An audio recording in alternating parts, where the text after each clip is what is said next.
ছোট নেতাদের ডিম ছুঁড়ে জেলে ভরো আর বড় নেতাদের গায়ে টিপে দলে টানো। এখন বাংলায় চুনোপুটি নেতাদের উপর ডিম ছুঁড়ে সংবাদের শিরোনাম দখল করা যেমন হচ্ছে, অন্যদিকে সেই সুযোগে বড় রাজনৈতিক প্রশ্নগুলোকে আড়াল করার দারুণ প্রচেষ্টা শুরু হয়েছে। বাংলার মানুষকে বোকা বানানোর এই ট্রেন্ড নতুন নয়।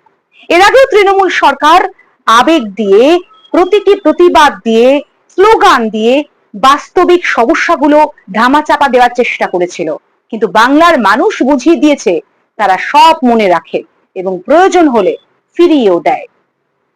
নারদা কাণ্ডে অভিযুক্ত শ্রীমতী কাকলি ঘোষ দস্তিদার, তিনি একেবারে জোর গলায় স্বীকার করে নিলেন 20 জন সাংসদ মিলে আমরা এনসিপিআইতে যোগদান দিলাম। আবার অন্যদিকে সারদা কাণ্ডে জেল খাটা মমতা বন্দ্যোপাধ্যায় সুদীপ বন্দ্যোপাধ্যায়, তিনিও সাংবাদিকদের সামনে কেমন অছিলায় বলে দিলেন আমরা এনসিপিআইতে যোগ দিলাম। কি অদ্ভুত না? জনগণের রায়কে অস্বীকার করে, একেবারে ডোন্ট কেয়ার করে নিজেদের স্বার্থে শিবির বদল করে দিলেন।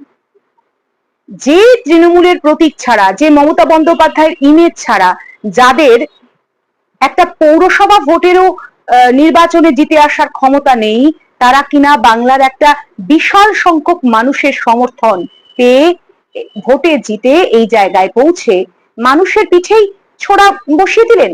যারা কিনা বিজেপির বিরুদ্ধে তাদের ভোটে জিতিয়েছিল, তাদের মতামতকে ন্যূনতম গুরুত্ব দেওয়ার প্রয়োজন মনে করলেন না। এখন রাজনীতিতে তাহলে কি গণতন্ত্র কথাটা শুধুই প্রতীকী? নমস্কার, আমি মিঠু, স্বাগত বাংলা বাইটে। জনগণের চোখের সামনেই সেটিং হলো, বিজেপির মন্ত্রীরা লোকসভা স্পিকারের সামনে বসে সমস্ত ঘটনা ঘটলো, সরাসরি বিজেপিতে মেশা গেল না, তাই এনসিপিআই এর মতো একটা অখ্যাত রাজনৈতিক দলের সঙ্গে মিশে গিয়ে বকলমে শাসক দলের অনুগত হয়ে থাকা গেল।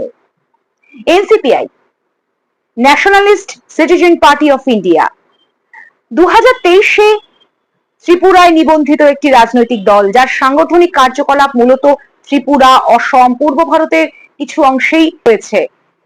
জাতীয় রাজনীতিতে খুব বড় শক্তি না হলেও রাজনৈতিক শিবিরে বিজেপি নেতৃত্বাধীন এনডিএ সঙ্গে বন্ধুত্বপূর্ণ সহাবস্থান।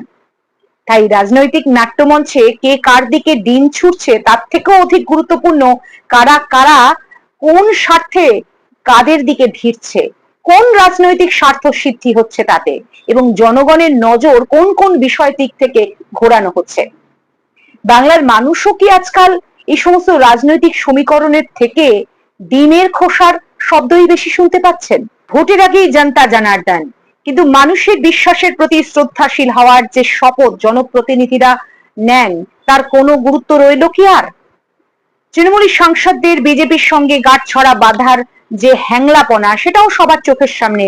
আবার অন্যদিকে 545 আসন সংখ্যার লোকসভাতে 2/3 সমর্থনের যে মরিয়া চেষ্টা শাসক দলের, তাও লক্ষণীয়।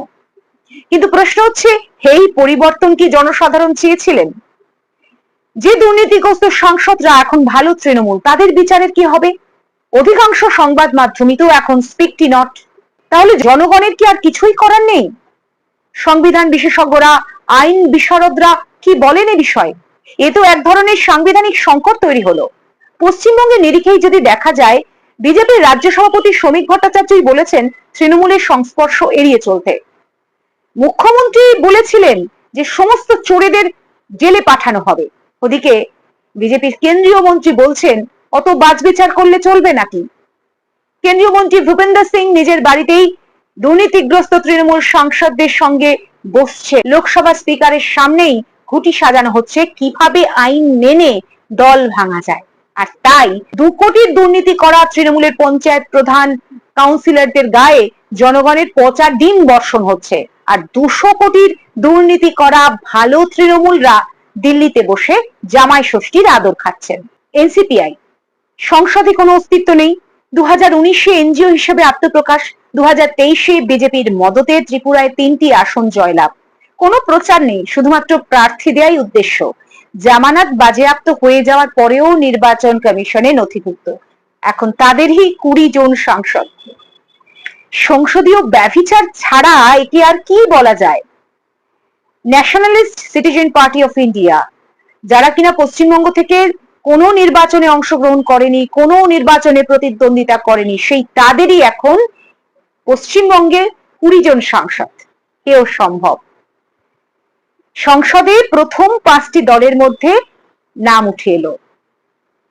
2014তে নাকি ভারতের আসল স্বাধীনতা লাভ হয়েছে, কিন্তু সেই স্বাধীনতা কি জনগণ লাভ করেছে, নাকি স্বাধীনতা পেয়েছে ধর্মের ভিত্তিতে রাজনীতি, স্বাধীনতা পেয়েছে আইনের অগাধ দলীয়করণ, শাসক প্রেম, স্বাধীনতা পেয়েছে দল ভাঙানোর রাজনীতি, স্বাধীনতা পেয়েছে জনগণের রায়কে বুড়ো আঙুল দেখিয়ে বিরোধী শূন্য করার রাজনীতি।